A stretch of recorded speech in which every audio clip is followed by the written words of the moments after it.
Ayo, this is Dysphoria, my kind of commentary podcast hybrid type thing where I just discuss things with my friends. My name's Zaim. This is Rafin. What are we talking about today, man? Hey yo, so we're talking about 2020. At the moment of recording, it's the 3rd of January, but I felt like it's a hot topic. We should still talk about it.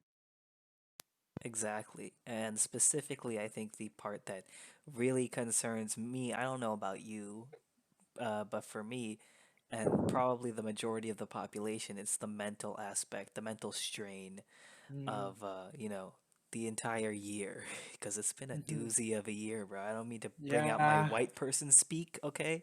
But it's been quite the doozy. It's been hell of a doozy. Yep, a roller coaster. I mean, how's it been for you? Um, I personally it was good. I'll say it straight. It was good. I know that let's not beat around the bush. COVID and everything, and it was hard for everyone, and me included. But to be honest, I think I handled it fairly well. I don't know about you. I mean, well, I'm pretty sure you know about me. I kind of went mentally insane.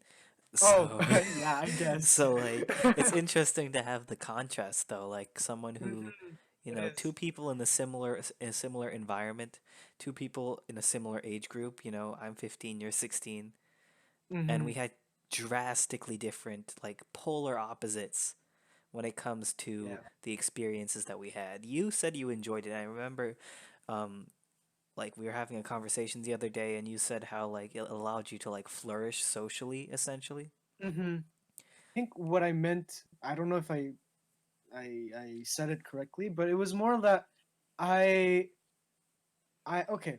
So I think a month and a half into lockdown, so around, yeah, end of April, I decided to delete Instagram, and I Which, if you am don't in mind me contact. cutting in, right? I Yeah, yeah, really go like ahead. at first. I'm not gonna lie, I completely did not understand the point of that. I was just kind of like, that's kind of stupid. But then as the year went on, I realized how toxic social media can get, and I realized Yeah, that it's just a yeah, cesspool. Social media is a yeah. cesspool of desperation and comparisons. Oh, yeah, Everybody on social yeah. media just wants to be better than everybody else and wants validation Mm-hmm. from the general Yep. population. Yo, I'm spitting bars right Yeah. here. Validation from the general Write it down. population, Write it bro? down. Write it Geez, down. gotta Write it write down. that down. But no, it's Write just that down. like I completely But yeah, understand why you did that now. there were multiple reasons. The main reason was I spent like hours on it, and compared to like YouTube and video games and just listening to music, I still spend hours on those, but at least I'm getting some stuff out of it. Hmm. And but Instagram, it was like I first, and I remember this, and I like had this realization then. I first got Instagram to keep in contact with friends and whatnot, but then when quarantine hit, I realized that it was a source of me Toxicity. toxicity and me just trying to escape my problems. So I deleted Instagram. It it was kind of like a social break to me, cause I'm a very social guy. You are. So for me, the lockdown and whatnot, even though like I couldn't see friends, and it was really nice, because I realized how dependent I was to people, like to friends, and I still kind of am, but really not as much as before. And it really allowed me to grow like on my own during the whole quarantine and the, I think 5 months or 6 months that I was off of Yeah, Instagram. So like yeah. It was around that time. yeah, yeah, yeah. It was a long time, and it really felt weird coming back to Instagram. Now I'm used to it, I guess, but like I still don't spend as much time on it as I used to. And I'm Social. happy. I'm happy. I Yeah, go think. ahead. Okay, honestly, social media is a breeding ground for unfair comparisons and pointless arguments. Yep. Yeah.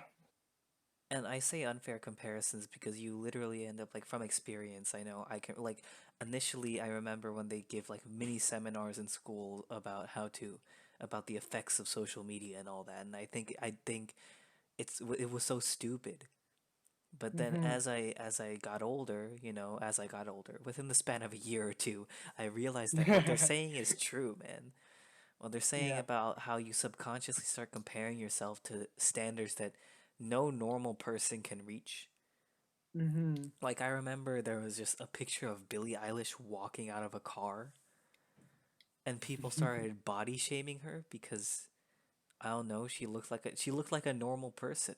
But people are so I didn't even know that happened, but yeah, yeah, people are continue. so like brainwashed by this image that the Mm. media portrays, and then they stop paying attention to what is actually normal, what is the standard, The reality. the Yeah. reality of the thing.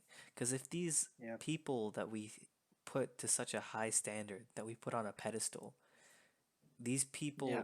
if these people look normal, I think that kind of skews the perception of people and it kind of puts them in a state of distress. Mhm. And that's why you get things like that Billie Eilish situation where people are just body shaming her for looking normal.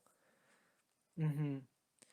And I And think and we then all if have you our if you down connect that if moments. you connect that to 2020, because Mhm. everybody's Yeah. inside so often, a lot more time is spent on these social medias.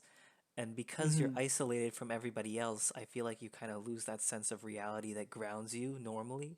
Like, Mhm. because normally the comparison problem is still a problem, but Mhm. you're grounded by the fact that you see people on a regular basis and you're reminded by the fact that, you know, these standards aren't Yeah. real. But then Yeah. you're isolated from people for several months on end, and all the connection you have is social media. Like, imagine the It's effect that has on yeah. you. The comparison problems and the toxicity that it generates becomes even worse. But at a moment like quarantine lockdown, especially where people lost jobs, people couldn't see family members or friends, people are losing family members and friends. Hmm. It's just it's a vicious circle.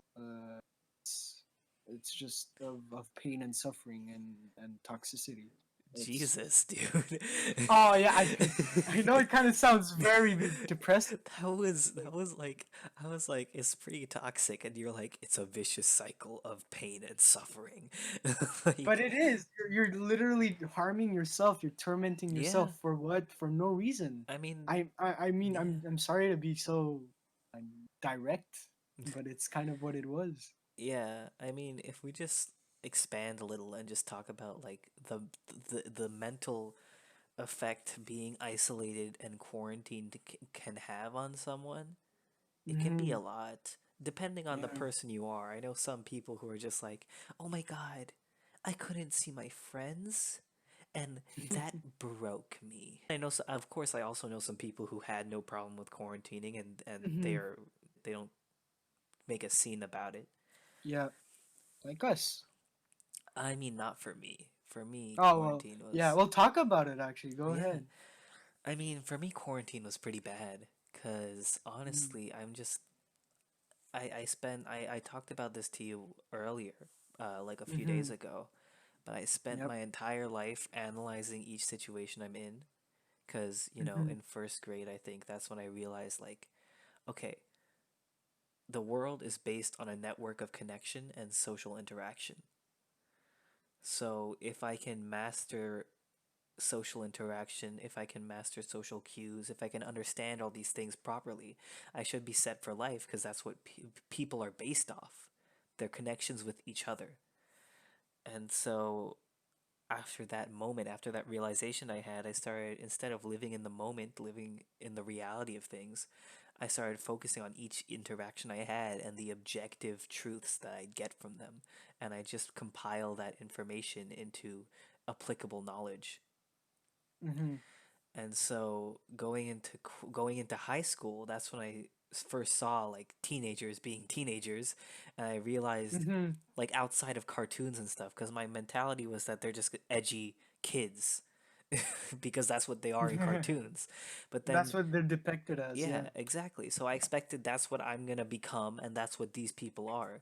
And then I go into high school, and Mhm. I just see people having ignorant fun, not really thinking about the consequences of their actions, and that confused me so much because I literally only think about the consequences of my actions.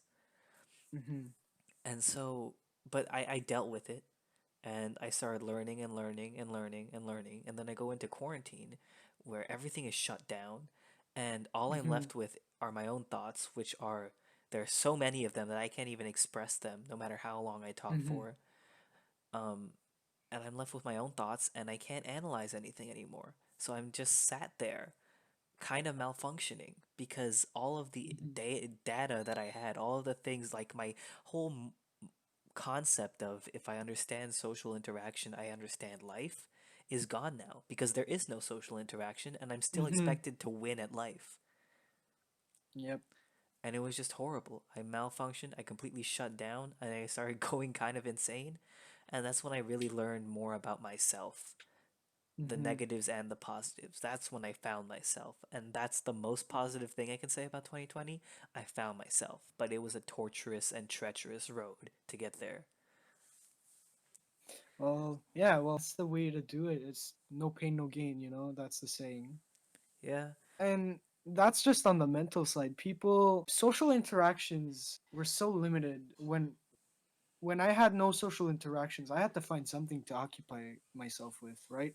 yeah, Because I didn't hang out with my friends. Like I played games with you, but I didn't like doing that all day. That just felt like a waste of time.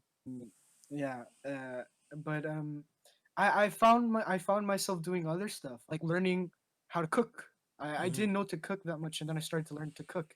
I started working out. I had a plan to work out ever since 2020 started, mm, and my dad was getting into like getting my gym membership to go to the gym with you, yeah, and then COVID hit. Gyms closed down. What did I do? Instead of like being like, ah, fuck, whatever. Well, I'll wait till next year whenever gyms yeah, open up. Instead of doing that, I decided to do it at home. mm-hmm, Even though it was like at 2 in the morning, it felt great. It really kept me sane. yeah. And it's weird to say, but working out is not only for the body, it's for the mental as well. You're not wrong, bro. I mean, It's I'm personally yeah. very passionate about fitness. I mean, you can't really tell now because I haven't worked out in months, but I really, and I also think that played into my downward spiral a bit. I stopped working out, I stopped exercising. I kind of, I lost mental clarity and I didn't, everything I Mm, did felt pointless. Like when I worked on music, I would be satisfied at first, but then I realized like nobody listens to my songs. What's the point of doing this?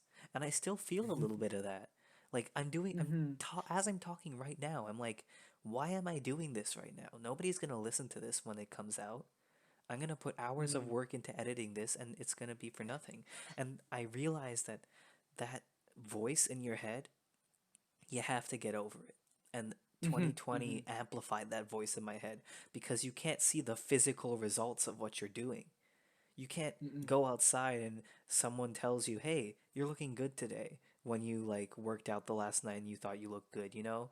Like the physical mm-hmm. results of what you're doing, you can't see that. You can't go outside Yeah, and go to school and nobody's going to tell me to my face like, "Hey, that last song you released, it's good. Keep up the good work." fire. Yeah, Exactly. yeah, You don't see those results and then you get scared that all of the things that you're doing are pointless. But then I'm like, I have to ground myself. And it's all about grounding yourself in reality and realizing, at least for me, I know this is a relatable thing for children and kids in general. You're 15, you have time. And mm-hmm. just that sentence is so important. It You is. have It is. time. I live life constantly thinking I'm running out of time and I'm gonna die if I don't do what I want to do right now. Mm-hmm. But I have time, and you have time too. And it's important to Yeah, remember that if you want to do something, you can do it and you can make time for it, no matter what a crappy year does or says say yeah, otherwise. yeah. That's what I was gonna say. Like, let's especially 2020. People felt like, oh, this is the end of my, you know, everything. Mm-hmm. I can't do anything anymore. And some people, it kind of was, losing a job, losing the stuff you love, the people you love. It is kind of like almost the end of the world for people. But Yeah. I people have to remember you can come back from this. Everyone can come back from this. You just need the right surrounding, the right people to be with, and just yourself. Believe in yourself, be confident in yourself, be strong. We all went through it. Look, we're not we're like I said, we're January 3rd right now. We went through 2020. Yeah, and we beat we it. don't know what's in store. Yeah, exactly. We made it, and we don't know what's in store in 2021. I'm not expecting greatness, but I'm expecting myself to do better, and I just expect to go forward from here. And I Yeah. hope that everyone listening does the same. I'm gonna end it with this, okay? Yeah, yeah. Trauma breeds maturity. Mm-hmm. Going through, it's almost like a cryogenic chamber.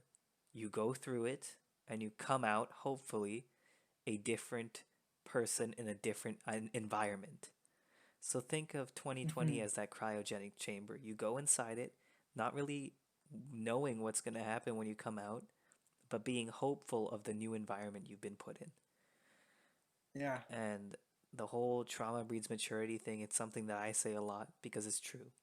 And whatever Mm-hmm. trauma you had to Mm-hmm. endure, I know I had some pretty bad things happen to me in 2020, but I'm going to use that to become a smarter, individual in general. Mm-hmm. And that's where I'm going to leave Mm-hmm. it. Yeah. Thank you for listening.